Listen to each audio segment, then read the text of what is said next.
তুমি কি চাও মাইন্ডে সেট করো, তুমি কি হতে চাও সেটা তুমি লিখে রাখো, এন্ড সেটা নিয়ে তুমি ডেইলি প্ল্যান করো। সেই প্ল্যান নিয়ে প্রতিদিন বিন্দু বিন্দু করে সেই প্ল্যানকে ভাঙো, কাজ করার চেষ্টা করো।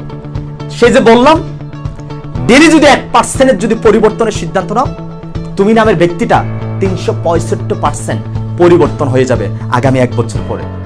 স্বপ্ন নিয়ে কিন্তু পড়ে থেকো না, তোমাকেই বলছি, স্বপ্ন নিয়ে পড়ে থেকো না। সঠিক পরিকল্পনা এবং অক্লান্ত পরিশ্রমে একমাত্র তোমার স্বপ্নের বাস্তবায়ন ঘটাবে। ঘরে বসে থেকে আর শুয়ে থেকে ভাবতে ভাবতে কেউ স্বপ্ন বাস্তবায়ন করতে পারেনি। অক্লান্ত পরিশ্রম করার পরে কিন্তু স্বপ্ন বাস্তবায়ন হবে, আদারওয়াইজ কিন্তু সম্ভব না। সফলতার জন্য তোমাকে সবচেয়ে বেশি যেটা করতে হবে সেটা হচ্ছে কি, চেষ্টা করো, বারবার চেষ্টা করো, আবার চেষ্টা করো, এন্ড আরো একবার চেষ্টা করো। আমি বলবো আগামী দিন আবার চেষ্টা করো, এরপরে বলবো ভিন্নভাবে তুমি চেষ্টা করো।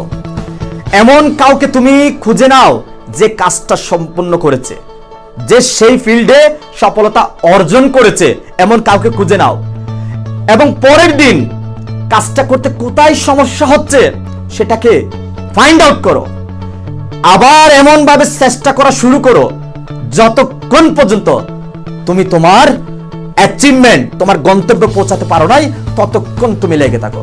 অতএব চেষ্টার কোনো বিকল্প রাস্তা নাই, চেষ্টা করলে তুমি সফল হবেই নিশ্চিত। সফল হওয়ার জন্য একটাই নিয়ম, সেটা হচ্ছে কি, কখনো তোমার গন্তব্য, তোমার লক্ষ্য থেকে তোমার ফোকাস হাঁটাবে না, এদিক না এদিক, কোনো দিকে হাঁটাবে না। তোমার শুধু লক্ষ্যে ফোকাস রাখবে, তাহলে তুমি নিশ্চিতই তুমি সফল হবেই।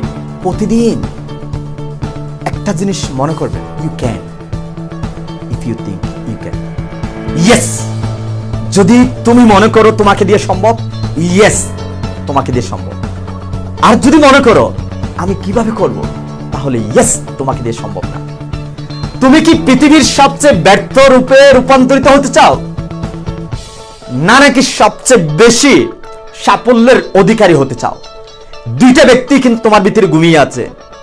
এখন তোমার উপর ডিপেন্ড করে কোন ব্যক্তিকে তুমি শক্তিশালী করবে এন্ড কোন ব্যক্তিকে তুমি জেগে তুলবে। আর আমি চয়েস করেছি জাগিয়ে তোলার জন্য, আমি সার্থক সাফল্য, সর্বোচ্চ সাফল্য অর্জন করা ব্যক্তি হিসেবে রূপান্তরিত হওয়ার জন্য। আমি বলবো কি, তুমিও পারবে যদি তুমি আজকে সিদ্ধান্ত নাও। ইয়েস, অবশ্য সম্ভব তোমাকে দিয়া সাফল্য অর্জন করা সর্বোচ্চ লেভেলে। জাস্ট প্রতিদিন এভাবে নিজেকে নিজে বলো, yes I can do it, yes I will do it, yes I must do it. কে তোমাকে নেগেটিভ করবে? কে তোমাকে থামিয়ে দিবে?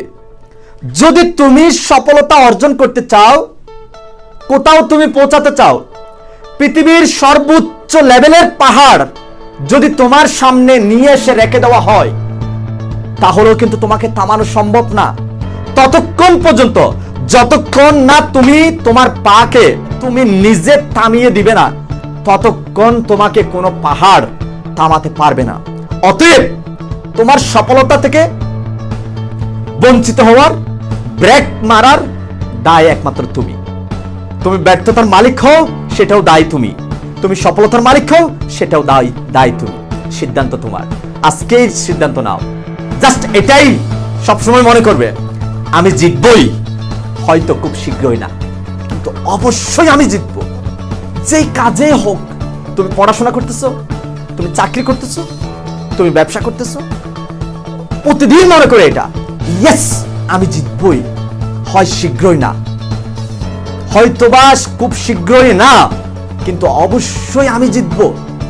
এভাবে প্রতিদিন নিজের আত্মবিশ্বাসকে বাড়িয়ে তোলো, তাহলে কেউ তোমাকে হার মানাতে পারবে না।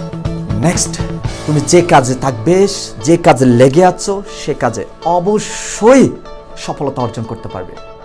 আর মনে থাকে যেন, আমি আবার বলছি, তুমি কে আর তুমি কি হতে চাও, তোমার লক্ষ্য কি, আর প্রবাসে যদি এসে থাকো কেন আসলে, এগুলোর জবাব বের করো, দেখবে তুমি হয়ে যেতে পারবে। ধন্যবাদ।